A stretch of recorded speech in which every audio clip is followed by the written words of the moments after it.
Good morning mga Egan. Mayroon lang akong i-share sa inyo. Ito'y tungkol sa isang application na matagal ko nang ginagamit kapag gumawa ako ng thumbnails mga kaibigan. Ito'y ginagamit ko sa aking mga channel sa YouTube saka sa Facebook.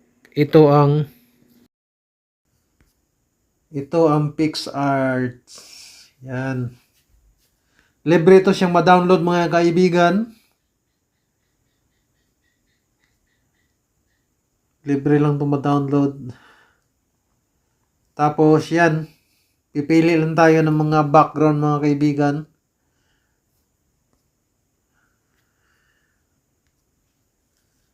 Yan. Yung una ang napili ko. Tapos, sunod na gagawin natin ay pindutin natin ang tools. Tapos, i-crop mo siya. Dito naman ay mamili tayo ng ano sa baba, yung 16:9 ba o piliin natin or 9:16. Tapos kung anong gusto niyo mga kaibigan. Tapos sunod na gagawin natin ay, ang napili ko ay pang thumbnails kasi siya, 16:9. Tapos i-check ra natin. Sunod na gagawin natin mga kaibigan ay, dito pabili tayo ng mag-add picture tayo. Kailangan may na ano na kayo, may na save na kayo na ano picture sa inyong gallery mga kaibigan. Add lang natin, mapupunta na tayo sa ating gallery. Dito naman ay pipili tayo ng picture sa ating gallery. Ayan, itong napili ko. Add lang natin. Nandiyan na siya mga kaibigan. Pwede mong ganyanin. Tapos susunod na gagawin natin ay dito tayo, babalik ulit tayo sa baba. Cut out lang natin. Dito sa cut out ay, yan, mag-cut out tayo. Ganyan lang gagawin natin.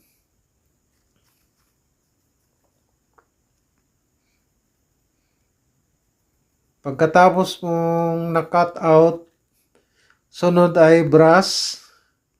Para smooth talaga siya. Tapos next na gagawin natin pagkatapos nating na-brush ay check natin yung nasa taas. Check. Yan. Ganyan mo, palakihan mo. Kung gusto mong palitan. Yan, ganyan na mga kaibigan. Tapos check ulit.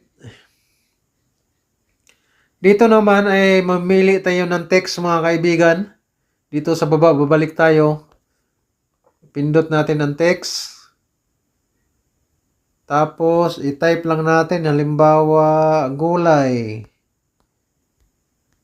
Gulay. Tapos, check natin. Kung gusto nating paliitan, kung gusto nating palakihan, ano mo lang, depende sa inyo mga kaibigan. Tapos dito sa baba, babalik tayo. Mamili tayo ng color ng ano, yung text natin. Yan mga kaibigan, ang available lang pala na color dito ay yung white lang at saka yung black. Kasi yung ibang ano dyan ay may bayad. Kaya dito lang tayo sa libre. Yan, nakapili na tayo ng gulay. Tapos, mamili tayo ng font. Dito naman ay, ito ang libre font niya mga kaibigan. Oh. Pag ganyan ang gusto mo, pag ganyan, pag ganyan. Depende lang sa inyo mga kaibigan. Pag ganyan. Yan ang napili natin. Palakihan natin. Tapos, check lang natin mga kaibigan. Yan. Halimbawa, kung gusto mong mag-add, depende sa inyo. Pero para sa akin, pang demo lang naman to. Ganyan lang mga kaibigan. I-save na natin. I-press lang natin yung nasa taas. Tapos, tanggalin mo yung X. Dito, i-save natin. Depende sa inyo mga kaibigan kung i-ano mo sa save picture on your device or use PicArt as a storage. Pero sa akin dito ako sa save picture on your device. Yun ang pipiliin ko. Yan mga kaibigan. Tapos i-X mo lang siya. Dito naman ay i-save natin sa gallery. Save to your photo sa gallery. Tapos, done.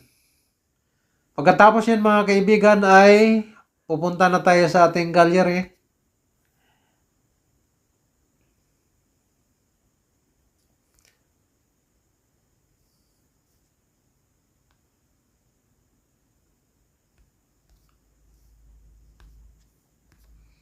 Punta tayo sa ating gallery.